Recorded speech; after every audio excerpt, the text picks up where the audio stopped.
నీ ద్వారా జాతులతో నిబంధనము చేసుకుందును. బీడిపడి ఉన్న గడ్డ మీద నీకు మరలా పునరావాసమును కల్పింతును. యెషయా గ్రంథము 49వ అధ్యాయము 8వ వచనం నుంచి 15వ వచనం వరకు. ప్రభు ఇట్లనుచున్నాడు, నేను నిన్ను కరుణించు సమయము వచ్చినప్పుడు నీ మొర విందును. నిన్ను రక్షించు రోజు వచ్చినప్పుడు నిన్ను ఆదుకొందును.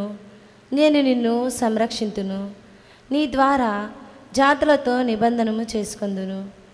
ఇప్పుడు బీడువడి ఉన్న నేల మీద నీకు మరలా పునరావాసమును కల్పింతును. నేను బందీలతో మీరు స్వేచ్ఛగా వెళ్ళుడని చెప్పుదును. చీకటిలో ఉన్న వారితో మీరు వెలుగులోనికి రండు అని పలుకుదును. వారు గొర్రెల మందవలే మార్గము పక్కన మేయుదురు. కొండల మీది పచ్చికను తిందురు. వారికి ఆకలి దప్పులు కలగవు. సూర్యతాపము వారిని బాధింపదు.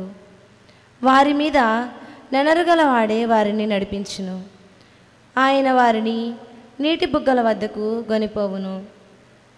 నేను కొండల గుండా మార్గము వేయుదును, రాజపదమును సిద్ధము చేయుదును.